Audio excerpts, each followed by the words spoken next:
Okay. हाँ जी Ishika, last class में हम क्या कर रहे थे ख्याति? तो सोलर बैटरी करनी। अच्छा नहीं, बैटरी से पहले भी हमारा थोड़ा बहुत पोर्शन रह गया था ना इसका। ये हमने एप्लीकेशन, ये वाला क्वेश्चन जो मैंने तुम्हें एनसीईआरटी के दिए थे वो आप लोगों ने ट्राई किया? Yes sir. हो रहे? यस सर हो रहा है। Yes sir. हाँ जी सताक्षी, सताक्षी ने कुछ नहीं बोला, हो रहे कि नहीं हो रहे? यस सर हो रहा है, आपने ख्याति से पूछा था। अच्छा नहीं, मैं आपसे भी पूछना है बच्चा। चलो, चलो जी। ओके, एक और बार ट्राई करना, अभी पैकेज खत्म करो एक दिन। जो वेडनेसडे वाली क्लास होगी शाम को, उसमें पहले 15 मिनट्स हम डाउट करेंगे जो भी पैकेज के होंगे, फिर आगे चलना शुरू करेंगे। चलो जी। तो एप्लीकेशन ऑफ कोलोराश लॉ में अगर हम बात करें तो तुम्हारा जो हमने अभी तरीका देखा था ना, तो डेल्टा नॉट एम हम निकाल सकते हैं किसका? वीक इलेक्ट्रोलाइट का, using all the values for strong electrolyte. जैसे कि अभी हम लोगों ने ये किया था, ये हमें निकालना था lambda naught M for CH3COH, ये निकालना था हमने। ठीक है, और इसके लिए हम किसका किसका वैल्यू यूज कर रहे थे? हम यूज करते लैम्डा नॉट एम NaCl का, और फिर तुम्हारे पास लैम्डा नॉट एम CH3CONa का, एंड देन तुम्हारे पास लैम्डा नॉट एम HCl का। याद है कि नहीं याद है? इन तीनों को यूज करके हम इसके लिए निकाल सकते हैं। नॉर्मल एडिशन और सब्ट्रैक्शन करना है, और उससे हम ये चीज कैलकुलेट कर सकते हैं। तो यही वाला तुम्हारे पास लॉग है जो हमने use to determine delta for weak electrolyte using delta for strong electrolyte to find degree of dissociation. ये वाली बात समझना सारे लोग। देखो जी, आपके पास ये जो सोल्यूशन था शुरुआत में, जितना भी यहाँ पर डिसोसिएट किया है, जितना भी है तुम्हारे पास, लेट्स से आपके पास 100 किंडर जॉय हैं, और 100 किंडर जॉय में अभी आपके पास ना यहाँ पे सिर्फ 10 है, जो 10 यहाँ पर डिसोसिएटेड है। तो 10 अगर डिसोसिएटेड है तो किंडर जॉय को आप खोलोगे तो आपको कितना मिलेगा? आपको मिलेगा टॉय मिलेगा और चॉकलेट मिलेगी। होगा कि नहीं होगा? तो अगर 100 में से 10 खुलेंगे तो 10 टॉय मिलेंगे, 10 चॉकलेट मिलेंगे। एम आई राइट? 90 आपके पास इसी तरीके से पड़े होंगे यहाँ पे। 90 ऐसे साइड में कहीं कोने में पड़े होंगे। जो 10 है वो ऐसे पूरे के पूरे डिसोसिएटेड होंगे। क्या ये वाली बात सबको समझ में आ रही है, हाँ या ना? अब क्या होगा, आप क्या कर रहे हो, धीमे धीमे इसमें पानी डालते जा रहे हो, आप इसको डाइल्यूट करते जा रहे हो। डाइल्यूट करते करते करते करते डाइल्यूशन से क्या होता है याद है? Alpha is equal to √K/C होता है फॉर्मूला। C होता है number of moles per unit volume. जैसे जैसे आपका वॉल्यूम बढ़ेगा वैसे वैसे आपका अल्फा बढ़ेगा। और इनफाइनाइट डाइल्यूशन पे क्या होता है? इनफाइनाइट डाइल्यूशन पे आपका अल्फा कितना हो जाता है? 100%।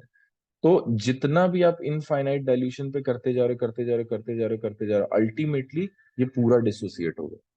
तो इसी हिसाब से अगर आप देखो, जो फॉर्मूला उन्होंने बनाया अल्फा का, वो ये बता रहा है कि कितना डिसोसिएटेड। जनरली क्या होता है? मोल्स डिसोसिएटेड, है ना? Moles dissociated divided by initial moles. ये फॉर्मूला होता है कि नहीं होता है? जितने आपने शुरुआत में लिए मोल्स, और ये तुम्हारे पास हो गए मोल्स डिसोसिएटेड। तो शुरुआत में देखना, alpha is equal to lambda M.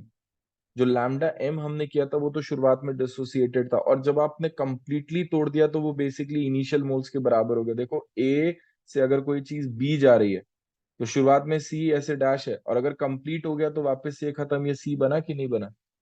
पूरा का पूरा खत्म हो गया। तो इसीलिए हम यहाँ पर क्या लेते हैं? लैम्डा नॉट एम, जो इनफाइनाइट पे, और इससे अल्फा निकाला जा सकता है। वो डिफरेंस आपको बता रहा है कि कितना ज्यादा डिसोसिएट हो रहा है। सेम फॉर्मूला, मोल्स डिसोसिएटेड जो शुरुआत में थे लैम्डा नॉट एम, और initial moles, because infinite dilution पे सारा का सारा डिसोसिएट हो जाएगा, सारा का सारा। तो वो इनिशियल मोल्स के बराबर ही हो जाएगा। इसी तरीके से आप अल्फा को लिख सकते हो lambda E divided by lambda naught E. क्या ये वाली बात समझ में आ रही कि नहीं आ रही सबको, हाँ या ना? Yes sir. ठीक है। कैलकुलेशन ऑफ के तुम्हारे पास ये हमने लास्ट क्लास में पूरा किया था। एक और बहुत बढ़िया क्वेश्चन आता है, अभी तक तो नहीं आया है, अभी तक तो नहीं, मतलब ये जेई में आता है, बट सीखने लायक चीज है। इसमें ना मुझे लगता है ये वाला पोर्शन पूछा जा सकता है, और उसके अलावा तो बहुत आसान सा है। आपको लैम्डा नॉट एम का फॉर्मूला तो याद ही होगा। लैम्डा नॉट एम क्या होता है, या लैम्डा एम होता है kappa in 2000 divided by molarity. अब देखना आपके पास क्या है, AgCl है, बहुत ध्यान से देखना। AgCl is a sparingly soluble salt. Sparingly soluble मतलब बहुत ही कम होता है, बहुत ही कम सॉल्युबल होगा। ये जब जाएगा तो आपके पास इस तरह Ag plus plus Cl minus. Sparingly soluble का मतलब क्या होता है, पहले तो सारे ये समझ लो। आपने इसमें डाला 100 gram of AgCl, 100 gram of AgCl डाला, इसमें से करीबन 0.001 ग्राम AgCl क्या हो गया, डिसॉल्व हो गया। अगर बाकी सारा का सारा नीचे पड़ा होगा, बाकी सारा का सारा नीचे पड़ा होगा, यहाँ पर 0.001 बहुत ही कम AgCl जो है वो सॉल्यूशन में आ गया। यही मैक्सिमम सॉलिबिलिटी है इसकी। अब तुम चाहे कितना भी पानी और डाल दो, कितना भी कुछ कर लो, यही इसका इनफाइनाइट डाइल्यूशन, यही इसका मैक्सिमम सॉलिबिलिटी है। इससे ज्यादा ये सॉल्युबल हो ही नहीं सकता। ठीक है। तो हम क्या बोलते हैं, for sparingly soluble salt lambda M और लैम्डा नॉट एम बराबर हो। तो ये वाली बात समझ में आई, क्योंकि भाई इतना सारा पानी वो डिजोल्व ही नहीं कर रहा, जो भी मैक्सिमम डिजोल्व करना था वो हो चुका है। तो वही चीज lambda not M, lambda M दोनों बराबर हो गया इस चीज के लिए। और इसी में मोलारिटी की जगह हम क्या यूज करते हैं, एस। एस याद है ना, solubility. Solubility was moles per litre, कि आपके पास कितना आयंस होगा यहाँ पर, ये तो वही बताएगा ना कितना सॉल्युबल है। जितना सॉल्युबल होगा उतने ही आयंस आएंगे, अगर सॉल्युबल ही नहीं होगा तो आयंस आएंगे ही नहीं। क्या ये वाली बात समझ में आ रही सबको? इसीलिए फॉर्मूला बिकम्स तुम्हारा lambda M is equals to kappa in 2000, molarity is replace by solubility. खत्म। अभी तक नहीं आया है, क्या पता ना ही आए, बट ये एक तरीका होता है calculation of solubility of sparingly soluble salts. किसी को डाउट है भाई यहाँ पे? चलो जी, नेक्स्ट हमारा जो लास्ट टॉपिक है इस चैप्टर का, that is going to be हमारा, भाई इस चैप्टर का सबने एनसीईआरटी जरूर से सॉल्व करना है। ठीक है। We are going to the last part, that is going to be battery. ठीक। बैटरी के बारे में बात करते हैं। आ जाओ। अच्छा, अब एक चीज सोचो, जो बैटरी वाला पोर्शन है बहुत आसान सा है। अगर आप लॉजिकली सोचोगे आपको किसी भी चीज में डाउट नहीं आएगा कि ऐसा क्यों हो रहा है सर, ऐसा क्यों हो रहा है। बैटरी का, हमने बैटरी क्यों बनाया, क्या जरूरत है बैटरी बनाने की? तो सोचो। पोटेंशियल डिफरेंस प्रोवाइड करने के लिए, ताकि करंट हम फ्लो करा सकते हैं किसी भी और सर्किट भी में। अब बच्चे, बहुत बहुत ही कॉम्प्लेक्स बात बता रहा हूं मैं, और आसान रीजन। आप सोचो हमने बैटरी क्यों बनाया। एनर्जी के लिए। एनर्जी के लिए। एनर्जी क्या के लिए? मतलब केमिकल एनर्जी से इलेक्ट्रिकल एनर्जी ऑब्टेन करना। और भी आसान।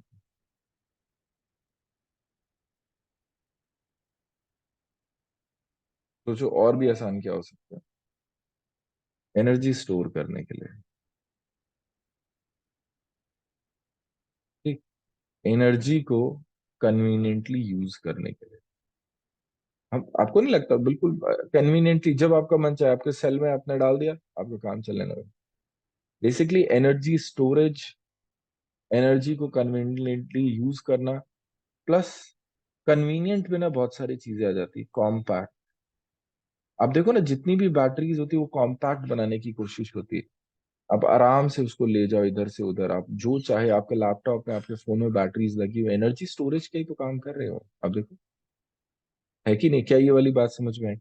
तो सबसे इजी अगर मैं बात बोलूं कि वाई इज बैटरी नीडेड, जो कि एनसीईआरटी में भी लिखा हुआ है 3 पॉइंट, वो ये हो सकते हैं। अगर आप यहाँ पे देखो, ये बैटरी की प्रॉपर्टीज है। इट शुड बी कॉम्पैक्ट, बहुत पतली छोटी होनी चाहिए ताकि इजी टू कैरी हो। रीजनेबली लाइट, ऑब्वियसली भाई तुम्हें मान लो मैंने बोला बेटा ये पत्थर वाला बैग ले लो, इसमें खूब बढ़िया बैटरी है, पता चला अब इतनी बड़ी बैटरी लेके आप सोचो अपने फोन को चार्ज करने के लिए, आप अगर वो इन्वर्टर वाली बैटरी नहीं होती घर की, अगर आपको हर दिन वो ट्रैवल करके ले जानी होती तो आप फोन रखते? आई बात समझ में? तो भाई तुम्हारे पास रीजनेबली लाइट होनी चाहिए, बहुत ही हल्की होनी चाहिए। Constant voltage is also very necessary.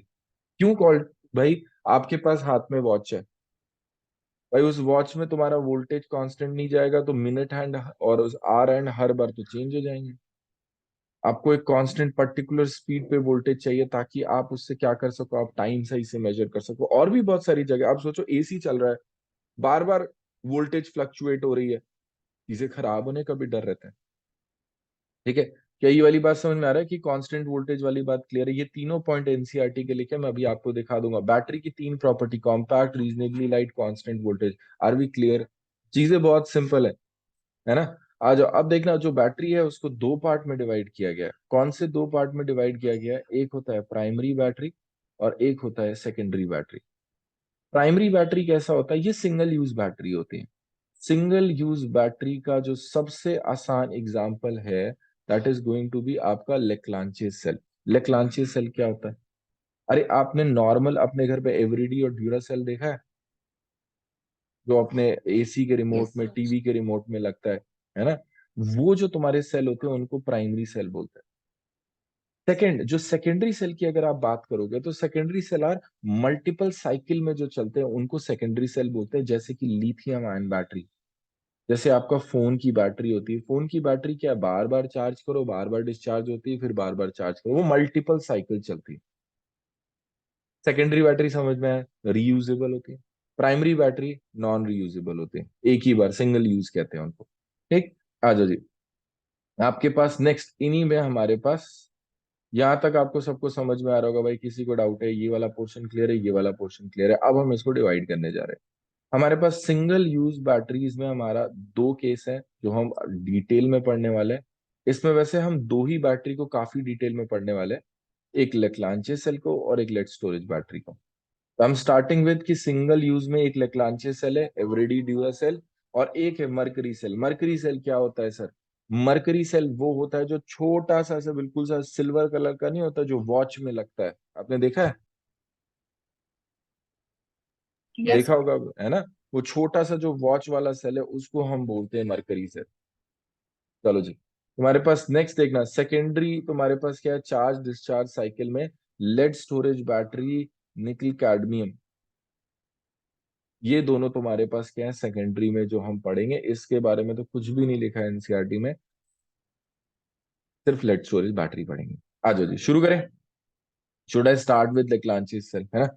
आ जाओ जी, देखना सर लोग, लेक्लांचिस सेल बहुत ही सिंपल है। अगर आप देखोगे, ये इस तरीके से होता है कि तुम्हारा एक जैकेट होती है, और इस जैकेट बनी होती है जिंक की। जिंक मेटल है।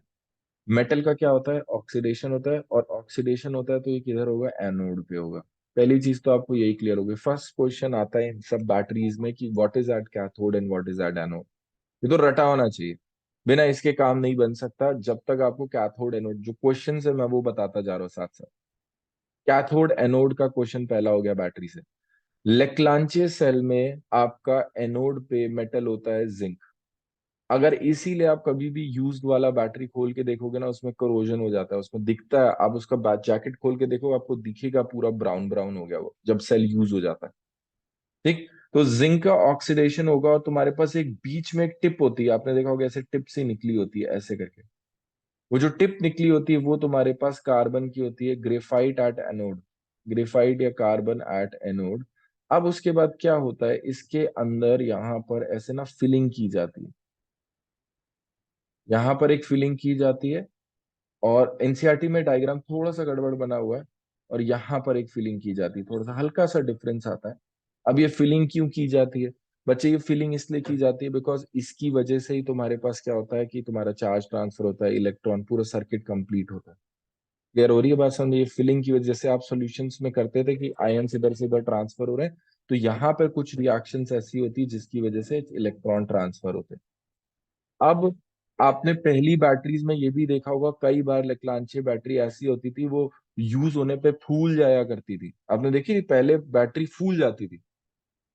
ठीक है, ये सब प्रॉब्लम्स आती थी, तो वो सब प्रॉब्लम अभी भी है, बट अब ना वो सारा हमने यूज ही करना छोड़ दिया, कि वो तरीका ही हटा दी। आ जाओ जी, देखना, तो कैथोड पे ग्रेफाइट है, एनोड पे जिंक है। अब NH4Cl aqueous and ZnCl2 aqueous, इसीलिए ताकि मूव किया जाए, और ये वाला पोर्शन इधर की तरफ रखते हैं। और ये क्या है तुम्हारे पास? पाउडर्ड कार्बन प्लस MnO2, इसका पेस्ट बीच में भरते हैं। आप अगर निकाल के देखोगे ना कभी, तो आपको दिखेगा उसमें वो दिखता है ऐसे बिल्कुल ब्लैक सा पोर्शन होता है। ये इंसुलेटर्स है, ये सब लगाए हुए हैं। इसमें सब कुछ आपको याद करना है। ठीक है, आपको जिंक वाली बात क्लियर हो गई। तुम्हारा कार्बोनेट तुम्हारे पास कैथोड है जो ग्रेफाइट है, वो भी क्लियर हो गया। NH4Cl2 और ZnCl2 तुम्हारे पास लिया हुआ है, वो भी याद रखना पड़ेगा, और पाउडर्ड कार्बन और MnO2, ये सब कुछ तुम्हारा चलाने के लिए। अब बात है सर हमने यही क्यों लिया है? बच्चे, हमें ऐसी चीजें चाहिए जो रिएक्शन दूसरी चीज के साथ ना करे, प्लस इजी टू मैन्युफैक्चर हो, प्लस सस्ती आती हो, प्लस उसको ना यूज करते हुए कोई प्रॉब्लम ना हो जाए, बस ये सारी चीजें। तो इसीलिए इनका तुम्हारे पास यूज है। जिंक बहुत सस्ता आता है, बहुत सस्ता आता है। अमोनिया बहुत सस्ता होता है। HCl बहुत सस्ता है। मैंगनीज थोड़ा सा ही डलता है, उसमें कोई प्रॉब्लम नहीं है, कार्बन से बनाया गया। अब देख रहे हो, जो बैटरी है वो 10 रुपए में तुम्हें इसीलिए मिल जाती है क्योंकि जितना भी रॉ मटेरियल है वो बहुत ही चीप है। क्लियर? आ जाओ, एनोड की रिएक्शन अगर देखते हैं तो एनोड की रिएक्शन क्या होगी? एनोड की रिएक्शन होगी zinc gets Zn2 plus plus 2 electron, बहुत इजी। कैथोड की रिएक्शन देखने लायक रिएक्शन है। MnO2 +4 में plus NH4 plus plus 1 electron, ये बनाता है MnOOH प्लस अमोनिया। और ये जो अमोनिया है, जो आपने ZnCl2 में ये Zn2 प्लस बन रहा है या ZnCl2 वाला है, ये इसके साथ मिलके ZnNH4 होल ट्वाइस प्लस एक कॉम्प्लेक्स बना लेते हैं। Cell potential nearly 1.5 volt. एक बार जल्दी से वापस से सुन लेते हैं। लेक्लांचे सेल में क्या होता है? कैथोड पे आपके पास ग्रेफाइट होता है, एनोड पे जिंक होता है। इधर साइड पे आपके पास NH4Cl और ZnCl2 भरा होता है, और इधर तुम्हारे पास यहीं पे सारा का सारा ये सब भरा ही हुआ पूरा मिक्सचर ही समझ सकते हो आप, पाउडर्ड कार्बन और MnO2 होता है। जिंक एनोड पे है तो उसका ऑक्सीडेशन होता है। MnO2 और कार्बन जो तुम्हारे पास है वो कैथोड पे है तो उसका रिडक्शन होता है। MnO2 +4 से +3 कन्वर्ट होता है। बहुत अच्छा क्वेश्चन NCERT में लिखा हुआ है। प्लस अमोनिया गैस निकलती है, वो अमोनिया गैस Zn के साथ मिलकर कॉम्प्लेक्स बनाता है। ये कॉम्प्लेक्स के एक्यूमुलेशन की वजह से वो पड़े पड़े पड़े ये बनता रहता है, इसी वजह से बैटरी फूलना शुरू हो जाती है। क्या ये वाली बात समझ में आ रही सबको? Cell potential is 1.5 volt. Anyone जिसको डाउट हो, हम एनसीईआरटी पढ़ते हैं साथ ही साथ। पहले ये बताओ, क्या लेक्लांचे सेल समझ में आया कि कैसे बनता है? Yes. Yes sir. Yes sir. आ जाओ जी, तुम्हारे पास ये वाले केस को देखे भाई, फिर हमारा ये रहा। आ जाओ जी देखना। तो इसमें सारे के सारे पॉइंट हमने कवर कर लिए हैं। Any battery actually it may have more than one cell connected in series, और ये सब लिखा है। Is basically a galvanic where the chemical energy redox is converted to electrical energy. ठीक है? However, for a battery to be practical, it should be reasonably light, compact, and wall sheet should not be very heavy during its use. ये हमने पढ़ लिया। There are two types of batteries. In primary battery, reaction occur once, and after use over a time, battery becomes dead and cannot be reused. वो हमने समझ लिया। अब उसके बाद the most familiar example is of a dry cell known as Leclanche cell. ठीक है? After its discoverer, which is most commonly its transistors and clocks. The cell consists of zinc container that acts as a node and cathode in the carbon graphite rod surrounded by powdered manganese dioxide and carbon. देखा? ठीक। The space between the electrode is filled by a moist space of ammonium chloride and zinc chloride. The complex reactions are complex. ठीक है? They can be written approximately. ये भी बहुत approximate reactions है। Zinc से Zn2 plus plus 2 electron गया, MnO2 plus NH4 plus 1 electron MnO से ये गया। देखो यहाँ पे लिखा हुआ है, मैंगनीज गेट्स फ्रॉम +4 टू +3। बहुत अच्छा क्वेश्चन बन सकता है, बहुत ही ज्यादा डायरेक्ट है कि भाई मैंगनीज का रिडक्शन किससे किससे होता है? +4 से +3 होता है। ठीक है? या फिर वो ये भी पूछ सकता है कि आपका MnO2 किस में कन्वर्ट होता है। मैं बोल रहा हूँ ये वाले क्वेश्चन की तैयारी करके जाना। ठीक है? चलो जी। Ammonia produced in the forms of complex to give this the cell has a potential nearly 1.5 volt. देख लो, आपको हर एक बात जो हमने पढ़ी पीछे वही चीज लिखी है। ठीक है? चलिए आगे। पहले यहाँ तक लेक्लांची सेल हो गया, तो हम ड्राई सेल पे वो दूसरे वाला चले, मरकरी सेल पे। Yes sir. एक चीज नोटिस यस सर। करना सारे लोग, एक चीज नोटिस करना, यहाँ पर हम एक्वस भरते हैं। देखो, मॉइस्ट पेस, मॉइस्ट का मतलब वो गीला सा होएगा थोड़ा थोड़ा, सॉर्ट ऑफ सोल्यूशन है ताकि चीजें ट्रांसफर हो सके, ऐसे करके, है ना? आगे वाला जो सेल है, जो मरकरी सेल है, इसमें एक चीज अलग है। देखो, मरकरी सेल कहाँ होता है? छोटा सा होता है, वॉच में, हेयरिंग एड्स में, इन सब जगह यूज होता है। Consist of zinc mercury amalgam at anode. भाई मेटल है तो तुम्हारे पास इसमें भी देखो एग्जैक्टली सेम, जिंक तुम्हारा एनोड पे है और कार्बन तुम्हारा कैथोड पे है। इस बार पेस्ट, इस बार किसका चल रहा है? HgO का है। लास्ट टाइम आपका MnO2 प्लस कार्बन था, इस बार HgO का पेस्ट है। और भाई मरकरी सेल पढ़ रहे हैं तो मरकरी तो होगा ही होगा ना, ठीक है। As cathode the electrolyte in the paste is KOH and ZnO। Electrolyte डालने का रीजन बस यही होता है ताकि आयंस आते रहे, आयंस नहीं आएंगे तो रिएक्शन करना मुश्किल हो जाता है। ठीक, अब देखना जिंक अमलगम को आप लेके चले तो जिंक तुम्हारा ऑक्सीडाइज हो गया, दिखा। नेक्स्ट तुम्हारे पास जो HgO है आपका दिख रहा है, जो आपने कैथोड पे लिया था, वो मरकरी का ही रिडक्शन हो रहा है। और आपको याद होगा मैंने आपको रिएक्टिविटी सीरीज, बाकी सारे लोग सबको याद है रिएक्टिविटी सीरीज, याद है कि नहीं याद है? ठीक है, आपको याद होगा उसमें प्रभा ही कुटी होगी वाला Hg आ रहा था नीचे की नहीं आ रहा था, जिंक पहले था कि नहीं था? तो जिंक और Hg में से इसका रिडक्शन पोटेंशियल ज्यादा है, हाँ या ना? भाई सो गए क्या सुबह सुबह?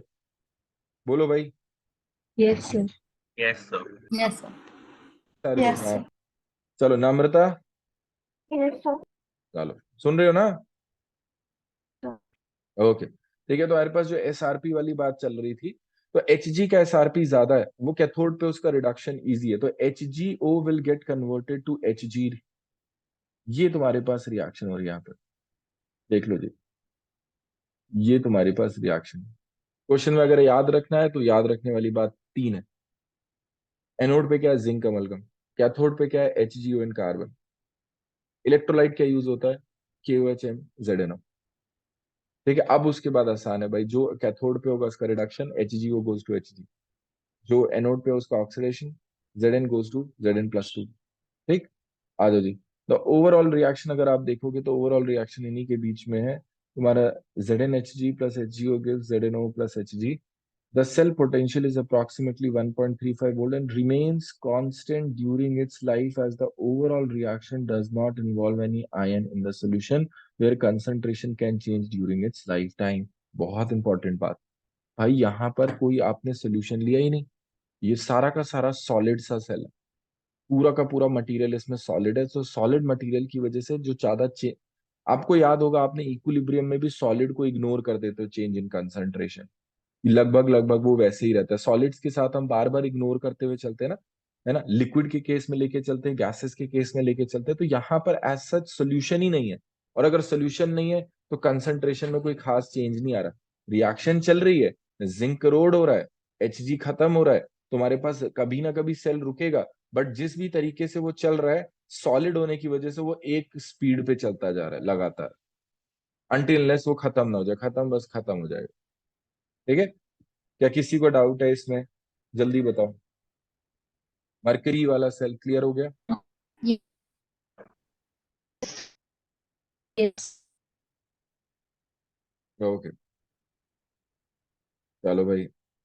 और किसी ने कुछ एक बार देखना है आपके पास अगर NCERT है तो I would give you 5 minutes, battery में ये वाला पेज पूरा देख लो, 5 मिनट लेके पूरा, फिर हम उसके बाद आगे चलते हैं। मैं नेक्स्ट वाले पोर्शन में जा रहा हूँ, सारे लोग देख लो, रीड करो, जो भी डाउट हो पूछो।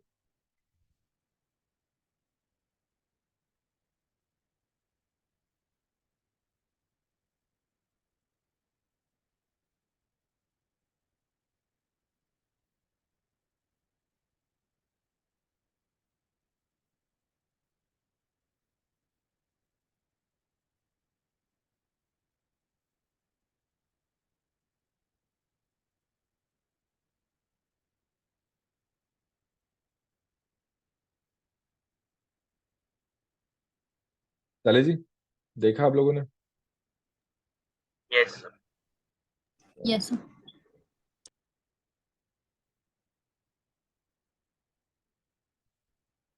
Okay, okay, let's go to secondary cell. ठीक है, अच्छा सेकेंडरी सेल की बात करते हैं, इसमें मैं आपसे एक बहुत बढ़िया क्वेश्चन, सेकेंडरी सेल में देखना सारे लोग क्या,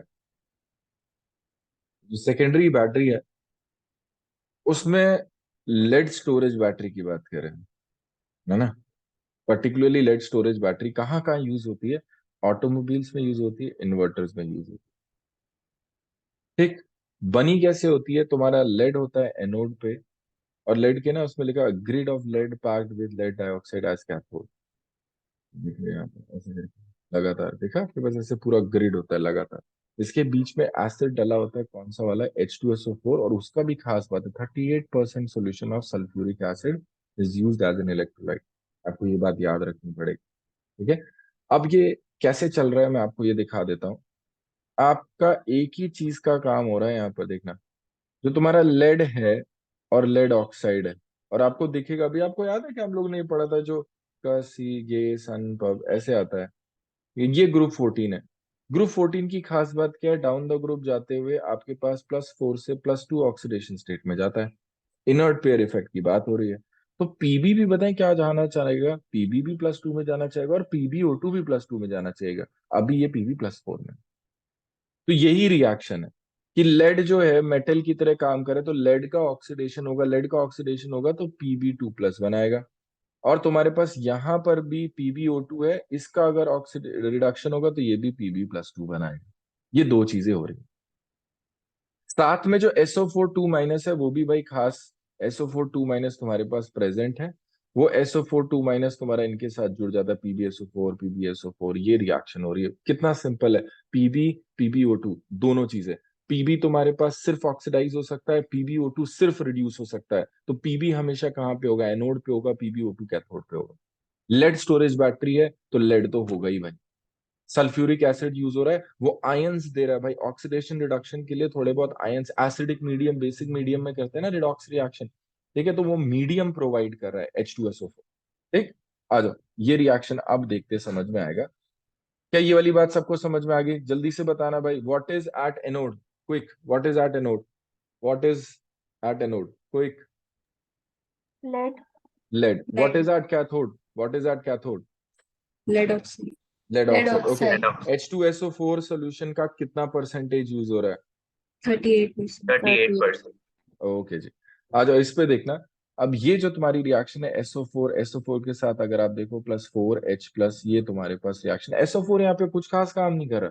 अगर आपको लग रहा है सर SO4 2- का क्या काम है, कोई काम नहीं है उसका। अगर आप रिएक्शन से हटा भी दोगे ना तो भी फर्क नहीं पड़ेगा, इट्स अ स्पेक्टेटर आयन, सिर्फ देखने के लिए प्रेजेंट है। SO4 2- यहाँ भी, SO4 2- यहाँ भी, देखो कोई फर्क नहीं पड़ता। अब इसमें देखना, यहां पर अगर मैं ओवरऑल रिएक्शन को ऐड कर दूं, तो इस ओवरऑल रिएक्शन में जो नंबर ऑफ इलेक्ट्रॉन यूज हो रहे हैं वो कितने यूज हो रहे हैं, 2। और H2SO4 कितना यूज हो रहा है, 2। पहले दो क्वेश्चन तो यही हो गए अच्छे वाले। H2SO4 के कितने मोल्स यूज होते हैं लेड स्टोरेज बैटरी में, 2। ओवरऑल इलेक्ट्रॉन कितने यूज होते हैं लेड स्टोरेज बैटरी में, 2। और अच्छा question, what is the n factor of H2SO4 in lead storage battery? N factor क्या होता है, number of moles of electron lost और गेन पर मोल किसी चीज का। एक मोल कितना इलेक्ट्रॉन लूज या गेन करता है। अगर आप यहां पर देखो तो आपको दिख रहा है कि 2 मोल H2SO4 से कितना इलेक्ट्रॉन लूज या गेन हो रहा है, 2 मोल। तो आपके पास 1 मोल H2SO4 के लिए कितना होगा, 1 आएगा। वेरी गुड क्वेश्चन, ठीक है, वेरी गुड क्वेश्चन। सारे लोग जो भी एनसीईआरटी में लिख रहे हैं, आप इसको लिख सकते हो कि H2SO4 का n factor in lead storage battery is going to be 1। वैसे H2SO4 का लोग कैसे, सर 2H+2, गलत, ठीक है। इस रिएक्शन में तुम्हारे पास 1 आएगा। एक और ट्रिक सिखाता हूं, अगर आपको कभी पता हो कि ओवरऑल रिएक्शन में कितने इलेक्ट्रॉन आ रहे हैं, तो आप सीधे उसके स्टोशियोमेट्री से डिवाइड कर सकते हैं।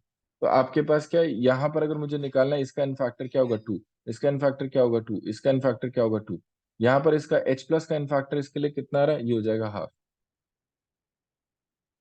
ऐसा में तो 4/2 सीधे स्टोशियोमेट्री से आप देख भी सकते हो, क्योंकि रिएक्शन तो ऐसी पढ़ रहे हैं स्टोशियोमेट्री कि 4 मोल के लिए 2 लगता है, तो 1 मोल के लिए कितना लगेगा, 2/4। यही बात हो रही है। चलो जी, इनफ ऑफ दिस। बट क्या ये वाली बात सबको समझ में आई? पर ये ना, यहाँ पर गेम की नहीं है। ये क्यों मुश्किल हो जाता है, वो अगले स्टेप की वजह से हो जाता है। ये तो सबको समझ में आ जाता है कि पीबी PbO2 में चला जाता है, H2SO4 डाल के PbSO4 और H2O बन जाता है। होता ही है बच्चे कि ये तो जो आपने रिएक्शन पढ़ी ये डिस्चार्जिंग वाली है। डिस्चार्जिंग मतलब जब ये एनर्जी दे रही होती है ना, जब लेड स्टोरेज बैटरी चल रही है, जब एनर्जी आपको मिल रही है, ये तब की रिएक्शन है। जब आप चार्जिंग की रिएक्शन लिखोगे तो सब कुछ उल्टा हो जाएगा।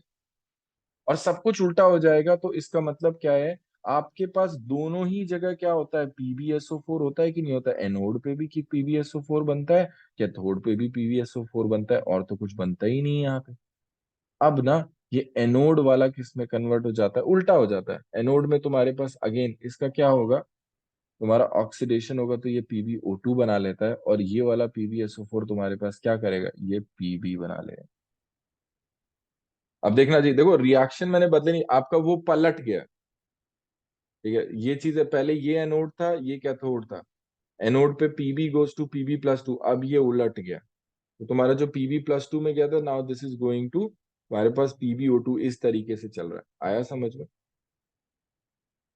आपको यस ये सर। चीज समझनी पड़ेगी कि भाई रिएक्शन वैसी और जस्ट ऑपोजिट वे में चली जाती है, और आपको हर बार इसी तरीके से देखना है कि एनोड पे ऑक्सीडेशन, कैथोड पे रिडक्शन, बस इतना याद रख के काम करना है। और कुछ सोचा तो गड़बड़ होने का पूरा चांस।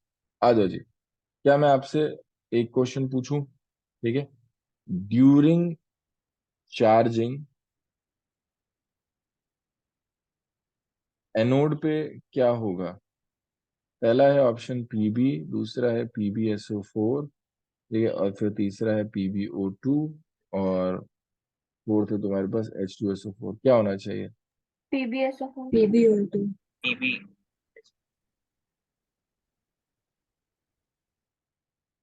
ए, हाँ सही है, PbSO4। चार्जिंग के टाइम पे तो भाई दोनों टाइम पे PbSO4 ही होता है।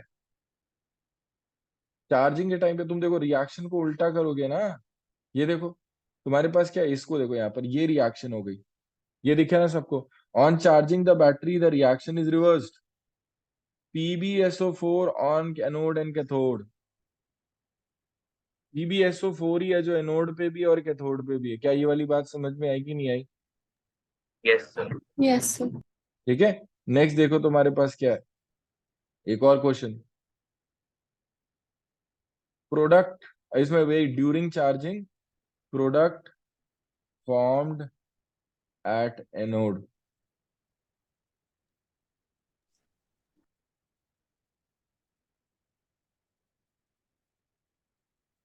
बताओ। पीबी। पीबी कैथोड पे PbO2।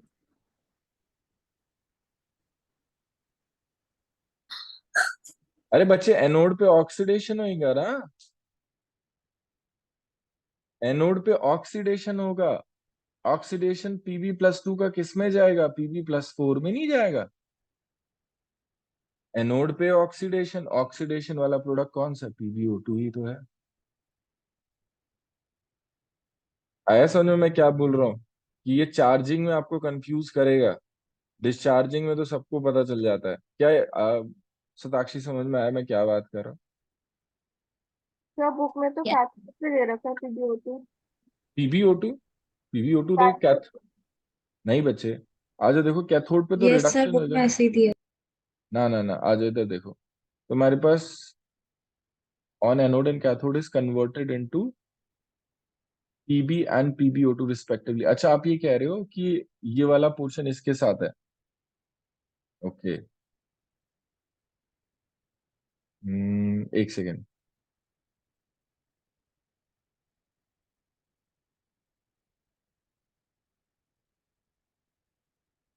आ जाओ जाओ, देखो देखो, आपको पता है क्या क्या गड़बड़ हो रही है?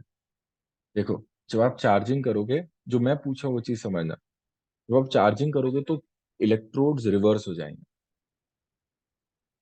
होगा कि नहीं होगा? ये वाली बात बताओ, क्या ये, वो कह रहा है कि अगर तुम कैथोड और एनोड को फिक्स रखो, तब ये उसने आंसर दिया है। क्या ये वाली बात समझ में आई?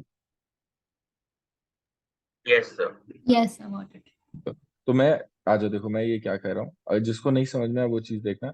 अगर आपके पास ये सेल है, और मैं इसमें ऐसे एक रफ आइडिया बना दे रहा हूँ, ये हमारे पास ये रहा, और ये हमारे पास ये रहा। हम शुरुआत में कह रहे हैं ये एनोड है और ये कैथोड है, ठीक है। और तुम्हारे पास एनोड है, कैथोड है, इस पे जो रिएक्शन हो रही है वो हो रही है Pb goes to Pb+2, and यहाँ पे जो रिएक्शन हो रही है वो हो रही है Pb+4 से जा रहा है Pb+2। ये हो गया तुम्हारे पास डिस्चार्जिंग, ठीक। और अगर आप चार्जिंग की बात करोगे तो चार्जिंग के टाइम पे क्या होगा, आप इलेक्ट्रिसिटी सप्लाई करोगे, आप इलेक्ट्रिसिटी दोगे। है ना। तो जब आप इलेक्ट्रिसिटी दोगे तो ये जो पोल्स हैं ये क्या हो जाएंगे, रिवर्स हो जाएंगे। तो एनोड बेसिकली कैथोड हो जाएगा और कैथोड बेसिकली एनोड हो जाएगा, दो तरीके से। तो जो न्यूली फॉर्म्ड एनोड है, न्यूली फॉर्म्ड एनोड वो अलग चीज है कि नहीं है। ठीक है, वहां पर रिएक्शन क्या हो रहा है, वहां पर पीबी से क्या जा रहा है, Pb+4 जा रहा है कि नहीं जा रहा है। क्या डाउट क्लियर हुआ, मैंने क्या पूछा था, बुक में क्या लिखा हुआ है। ठीक है, दूसरी तरफ तुम्हारे पास क्या होगा, Pb+2 से वो पीबी जाएगा। क्या डाउट क्लियर हुआ, हाँ या ना। Yes sir. आया समझ में क्या बात करो बच्चे, बाकी सारे लोग, सताक्षी, नम्रता, इशिका, क्लियर हुआ। Yes sir. तो सर Clear फिर एग्जाम में किस रिस्पेक्ट में लिखना है? एग्जाम में अगर उसने एनोड बोला है तो आप इसी रिस्पेक्ट में ले लेना। ठीक है, अगर उसने न्यूली फाउंड बोला या ऐसे बोला फिर तो तुम चेंज कर देना। बट एग्जैक्टली चार्जिंग के टाइम पे अगर आप देखोगे तो चार्जिंग पे टाइम पे एनोड क्या है, कैथोड है ना। चार्जिंग के टाइम पे तो एनोड कैथोड की तरह काम कर रहा है ना। आ रहा है सर में, तो अगर एनोड कैथोड की तरह काम करे तो वहां पर Pb+2 किस में कन्वर्ट हो जाएगा, पीबी की। और चार्जिंग के टाइम पे तुम्हारा जो कैथोड होगा वो एनोड की तरह काम कर रहा है। तो उस एनोड पे क्या होगा, तुम्हारे पास Pb+2 तुम्हारे पास Pb+4 में कन्वर्ट हो जाएगा। इसी का कोई डाउट है, आगे समझ लो। Yes sir. ठीक है, चलो जी, आप एनसीईआरटी के हिसाब से आंसर कर देना, कोई चक्कर नहीं, अनटिल अनलेस उसमें ऐसा कुछ लिखा हो। चलो जी, तो ये तो तुम्हारे पास हो गया हमारा लेड स्टोरेज बैटरी, हमने सारे के सारे पॉइंट्स देखे। आज सुबह ही सुबह इसको रिवाइज करना है। Another important secondary cell is the nickel cadmium cell, which has longer life than the lead storage battery but more expensive to manufacture. Why? Because nickel और cadmium बहुत ही expensive और rare metals होते हैं। ठीक, we shall not go into the details of the working of the cell and the electrode reactions during the charging and discharging. The overall reaction during the discharge is, देखना, charging पे इसी reaction का उल्टा आ सकता है। इसी reaction का उल्टा क्या हो जाएगा, चार्जिंग हो जाएगा, हाँ या ना। क्लियर है कि नहीं क्लियर है। तो तुम्हारे पास इसमें देखो, आपको याद करने की जरूरत ही नहीं है, जो मैंने आपको लिखाया था, ली के काका ने मांगी अलमारी money, generator, car, fridge, CD को नी ने। ठीक है, आ जाओ देखना। तो सीडी तुम्हारे पास कैडमियम में, निकल तुम्हारे पास ये है, निकल का एसआरपी वैल्यू ज्यादा है। जिसका एसआरपी वैल्यू ज्यादा है उसका क्या होता है, रिडक्शन।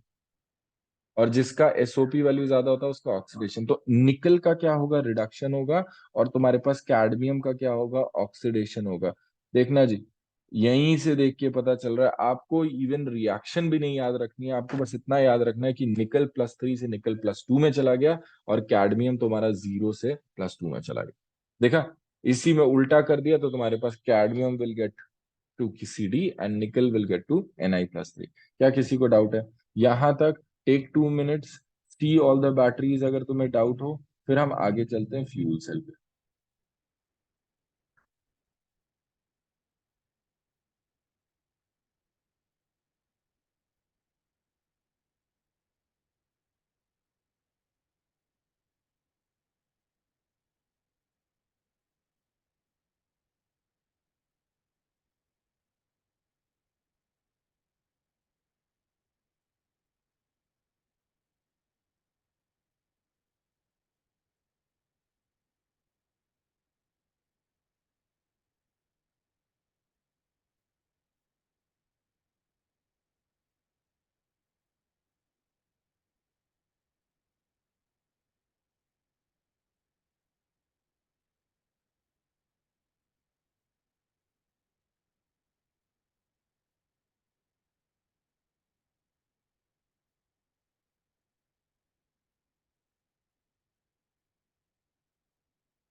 ठीक है, कोई डाउट है किसी को।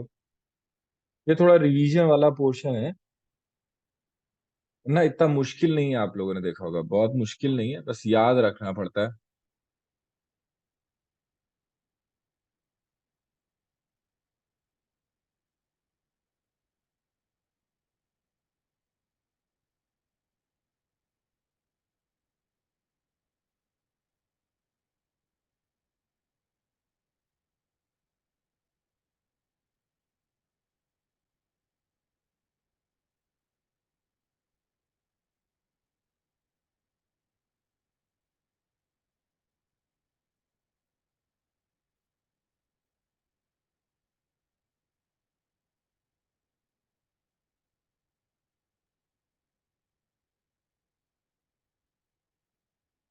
ठीक है, चलें आगे।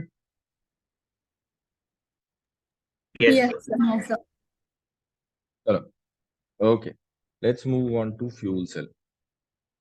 फ्यूल सेल बहुत आसान सा सेल है। ठीक है, इसमें देखो प्रॉब्लम क्या है, मैं आपको पहले समझा देता हूँ कि फ्यूल सेल पता है बहुत पुरानी टेक्नोलॉजी है, बहुत पुरानी। आप एनसीईआरटी सोचो कब की लिखी हुई है, वो अभी तक चेंज नहीं हुई। ये फ्यूल सेल वाली टेक्नोलॉजी तो उससे भी पुरानी रही होगी, है ना। तो जो फ्यूल सेल है, अगर वो इतना ही अच्छा है तो आज तक वो यूज क्यों नहीं होता? पहला तो क्वेश्चन ये है मेरा, जो बुक में नहीं लिखा है, but I want you people to think. जैसे सब बोलते फ्यूल सेल बहुत अच्छा, फ्यूल सेल बहुत अच्छा, बुक में भी लिखा है फ्यूल सेल बिल्कुल एक नंबर है, बिल्कुल मतलब तुम शक्तिमान बन जाओगे फ्यूल सेल लगा के। ठीक है, तो फिर इतना ही अच्छा तो यूज क्यों नहीं हो रहा? फ्यूल सेल होता क्या है?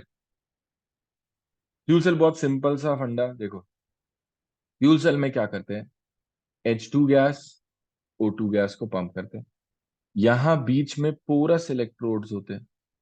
ठीक है, पोरस इलेक्ट्रोड होते हैं, या पोरस तुम्हारे पास मटेरियल होता है। पोरस क्यों होता है? ताकि गैसेस ऐसे मिक्स होते हुए, निकलते हुए, ऐसे घुसते हुए जा सके। जितना ज्यादा घुसेंगे, मिक्स होंगे, इंटरमर्ज होंगे, उतना ज्यादा रिएक्शन होएगा।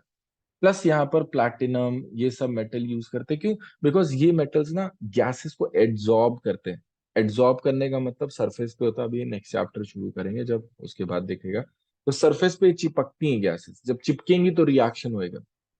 आपको मैंने ये स्टैंडर्ड हाइड्रोजन इलेक्ट्रोड में भी बताया था कि यहाँ पर प्लैटिनम वायर है, और इस प्लैटिनम वायर को इसीलिए लिया जाता है ताकि गैस आके चिपके, और गैस चिपकेगी तभी रिएक्शन हो पाएगा।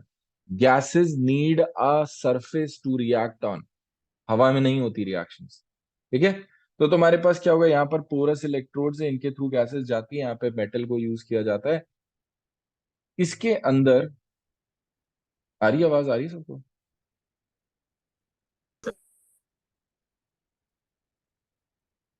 हाँ, आ रहा है ना आवाज? चलो, तो इसके अंदर तुम्हारे पास क्या होगा, जो मेटल्स को यूज किया जाता है तो वो मेटल इस तरह से काम करते हैं। प्लस इसके अंदर इलेक्ट्रोलाइट भी यूज किए जाते हैं। तो ये जब रिएक्शन होती है तो रिएक्शन कैसे होता है, H2 + O2 गिव्स H2O। आपके पास एनर्जी रिलीज हो रहा है। अगेन यहाँ पर बहुत अच्छा क्वेश्चन मैंने देखा, आपको शायद पैकेज में मिल जाए, वो पूछता है efficiency of fuel cell. Efficiency of fuel cell क्या होगा, आपका जो मैक्सिमम एनर्जी निकल रहा है वो डेल्टा एच है, आपका उसमें यूजेबल एनर्जी क्या है, डेल्टा जी है, into 100। This is efficiency of a fuel cell. क्या ये वाली बात समझ में आई? Delta H is the maximum energy जो रिलीज हो रहा है, डेल्टा जी जो आप यूज कर सकते हो, into 100। यहाँ पर रिएक्शन H2 + O2 के मिलके हो रही है और आपका H2O बनाया जा रहा है, यही रिएक्शन होती है। इसको कहाँ पे यूज किया गया था पहली बार? अपोलो स्पेस मिशन में। देखना, आ जाओ इसको रीड करके देखते हैं। हमारे पास the production of electricity by thermal plants is not very efficient method and is a major source of pollution. In such plants, the chemical energy of fossil fuels is first used for converting water into high pressure steam. This is then used to run a turbine to produce electricity. होता क्या है, आप जितने भी जानते हो, जितने भी फॉर्म ऑफ एनर्जी जानते हो, इवन न्यूक्लियर पावर प्लांट, हर एक जगह क्या होता है, आपका जो हीट सोर्स होता है, वो हीट सोर्स से हम वाटर को गर्म करते हैं और फिर हम स्टीम बनाते हैं। जो स्टीम होता है वो टरबाइन घुमाने के काम आता है। अब ये जब टरबाइन घूमता है तो इससे हमारा, आपने देखो ट्रांसफर जनरेटर देखा है आपने? जनरेटर मैग्नेटिक कॉइल होता है, वो मैग्नेटिक कॉइल घूमता है और तुम्हारे से पास क्या होता है, इलेक्ट्रिसिटी प्रोड्यूस होता है। क्या ये बात समझ में आई? This is the general way. चाहे कोयले से बनाओ, चाहे न्यूक्लियर पावर प्लांट से बनाओ, चाहे डैम से बनाओ, हर एक केस में अल्टीमेटली हम क्या कर रहे होते हैं, उस कॉइल को घुमा रहे होते हैं। जब जनरेटर चलने लग जाता है, एनर्जी बनने लग जाती है। क्या किसी को डाउट है ना? तो उन्होंने बोला कि भाई यहाँ पर बहुत गड़बड़ है। गड़बड़ कैसे है? आप सब भाइयों के बंदे हो, आप लोग ये बताओ, आपने वो लॉ सुना है ना कि हर बार जब हम खाते हैं तो ओनली 10% न्यूट्रिएंट दूसरे तक पहुंचते हैं। होता है ना कि जब चिकन ये यस सर। खाता यस है सर। ना? तो सेम चीज यहाँ पर भी होती है। और ये ना, ये नेचुरल लॉ है एनर्जी का, बिकॉज एनर्जी खर्च हो ही जाती है, एनर्जी लूज हो ही जाती है। अगर आप उसको बार बार डिफरेंट फॉर्म्स में कन्वर्ट करोगे तो वो हमेशा उसका कुछ पोर्शन तो लॉस में चला ही जाएगा। ठीक है, इट्स नॉट एफिशिएंट। सोचो आप इतना सारा, आप 100 लेके चलो, लास्ट में 40 ही कन्वर्ट कर पा रहे हो, क्या फायदा हुआ? ठीक, एंड दैट इज व्हाट तुम्हारे पास फ्यूल सेल की प्रॉब्लम है। देखो, this is often used to run turbine to produce electricity. We know that the galvanic cell directly converts chemical energy into electrical energy and is highly efficient. It is now possible to make such cells in which the reaction fed continuously as the electrons and products are removed from the electrolytic compartment. Galvanic cells are designed to convert the combustion of fuels like hydrogen, methane, methanol directly to electrical energy are called fuel cells. Directly है तुम्हारे पास, है ना? One of the most successful uses of reaction with hydrogen, the cell was provided electricity from the Apollo space, but the water vapor produced during the reaction were condensed and added to the drinking water supply of the astronauts. In the cell, hydrogen and oxygen are bubbled through porous carbon electrodes. पहला question. Into concentrated aqueous sodium hydroxide solution. Again, भाई हमें base तो देना ही पड़ेगा, redox reaction करा रहे हो, कोई तो मीडियम होना चाहिए. Catalysts like finely divided platinum and palladium are incorporated on the metals to increase the rate of electrode reaction. क्या ये पूरा जो highlighted portion है समझ में आया कि क्यों है? Yes, sir. Yes, sir. Yes, sir. Okay जी. तुम्हारे पास यहाँ पर क्या है, ये रिएक्शन, आपको ये वाली रिएक्शन मैंने याद कराई थी कि भाई 4OH minus gives 2H2O plus O2 plus 4 electron. ठीक है, इस बार वही तुम्हारे पास जो रिएक्शन है O2 वाली रिएक्शन जस्ट ऑपोजिट हो रही है, because O2 will get converted to H minus and H2 will get converted to H plus. Basically H plus ही है वो. ठीक है, पर यहाँ पर OH माइनस की प्रेजेंस में हो रहा, तो इन्होंने 4OH माइनस के साथ लिखा. क्या ये वाली बात समझ में आई, है ना? तो यही Yes. रिएक्शन है. H2 is going to OH minus, O2 is going to OH minus and H2 is going to H2. एक बार देख लो रिएक्शन, वही oxygen O2 minus H plus जा रहा है H2. ठीक है, तुम्हारे पास the cell runs continuously as long as the reactants are supplied. The fuel cell produce with 70% to the thermal is 40%. देखो, उसने बोला कि 40% ये और ये 70%. There have been tremendous progress in this in catalyst, और ये सब कुछ लिखा हुआ है कि अब तो बहुत जगह यूज होते हैं. हमारे पास पोल्यूशन फ्री होते हैं. अब देखो, इतना बढ़िया इसके बारे में लिखा हुआ है, तो व्हाई डू यू थिंक कि आज भी यूज नहीं होते हैं? बहुत कम यूज होते हैं. पता है, इसका पोर्शन जो है ना, एक वो इसलिए भी कम यूज होता है क्योंकि अगर आप देखो, जो H2O2 है वो तो बढ़िया वाला रहेगा कि H2 और O2 को मिक्स करके बनाया. H2 और O2 को कहाँ से बनाते हैं? वो तो इलेक्ट्रोलिसिस से ही बनाते हैं. आ रही बात समझ में क्या कह रहा हूँ? स्पेसिफिकली अगर H2 और O2 की बात करें तो वो तो इलेक्ट्रोलिसिस, आप इलेक्ट्रिसिटी से यूज करके H2O2 बना रहे हो और फिर उससे इलेक्ट्रिसिटी बना रहे हो. क्या क्या कर रहे हो? वही चीज कर रहे हो, ये बार बार घुमाए जा रहे हो आप चीज, है ना? जो मीथेन वाले होते हैं वो तो फिर भी बढ़िया होते हैं, बट मीथेन मीथेन का इतना अच्छा नहीं बन पाता. मीथेन का बायोगैस प्लांट ही आपने सुने होंगे, वो भी इतने अच्छे नहीं चलते. रीजन क्या होता है, उसमें कांस्टेंट एनर्जी सप्लाई नहीं होता. अभी तो फिर भी बहुत बेटर हो गया, जो आप उससे चूल्हे भी जलते हैं, आपको पता, उससे हम घर पे खाना भी बना Yes, sir. सकते हैं और अच्छे होते हैं वो. बट उनमें ना इतना वो पावर नहीं होता जैसे एलपीजी में होता है. एलपीजी सिलेंडर्स आप देखो ना, बहुत बढ़िया गर्म करते हैं, बहुत बढ़िया चलते हैं. वैसे बायोगैस वाले सिलेंडर्स और वो सब नहीं चलते हैं, वो बहुत ही नॉर्मल चलते हैं, बहुत नॉर्मल. उनमें प्रेशर नहीं होता, वो सिंपल सा होता है. जैसे अपनी एलपीजी ऑन करो तो फटाक से चलती हो, इतना तेज हाई उसमें. देखा है आप लोगों ने, है ना? चलो जी, कोरोजन की बात करते हैं, फिर इस चैप्टर को खत्म करते हैं. Next class will be on, अच्छा वेडनेसडे को कितने बजे क्लास आप लोगों ने बोला था? 9:30. Yes sir. ओके, ठीक है भाई. किसी को 9:30 पे कोई प्रॉब्लम वेडनेसडे को? सर शायद मुझे हो सकती है कि मेरी स्कूल मैम भी एक्स्ट्रा क्लास ले रही है 9 o'clock. रात में? Yes sir, sir extra class ले रही है. अरे दादा, देखना अगर बच्चे सर उनसे. ओनली वेडनेसडे को दिक्कत होगी, बस बाकी दिन नहीं होगी. बाकी दिन तो फिर इसके बाद हमारा संडे को ही क्लास होगा, है ना? Yes sir. चलो, मैं सेशन रिकॉर्ड करूंगा, है ना? बट कोशिश करना अगर मैम से ऊपर नीचे हो पाए एडजस्टमेंट, है ना? Okay sir. नेक्स्ट क्लास से केमिकल काइनेटिक्स शुरू करेंगे. अभी आपके बैच में क्या चल रहा सर हमारे बैच में तो सरफेस केमिस्ट्री चल रहा है, वो आधा हो गया. है? अरे दादा, बढ़िया है. नाइस, आ जाओ. तुम्हारे पास यहाँ पर कोरोजन की बात करते हैं. तो corrosion slowly coats the surface of metallic object with oxides and other salts of the metal. आपके पास corrosion, the rusting of iron, tarnishing of silver, development of green coating on copper and bronze, है ना? ये सारा का सारा ये rust ही है। और कोरोजन से होता क्या है, कोरोजन से बहुत ज्यादा डैमेज होता है, ये सारा कुछ लिखा है, बिल्डिंग खराब हो जाती है, शिप खराब हो जाती है, सब घर टूट जाते हैं, ढह जाते हैं, करोड़ों का लॉस हो जाता है। तो कोरोजन नहीं होना चाहिए। ठीक है, चलो।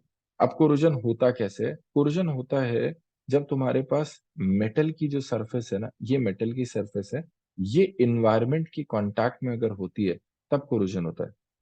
और उसमें भी दो कंडीशन है कि आपके पास ऑक्सीजन होना चाहिए और मॉइस्चर होना चाहिए। ठीक है? ये दोनों चीजें जब होती है और मेटल का सरफेस कांटेक्ट में होता है तभी तुम्हारा कोरोजन होना शुरू होता है। अब कोरोजन कैसे होता है?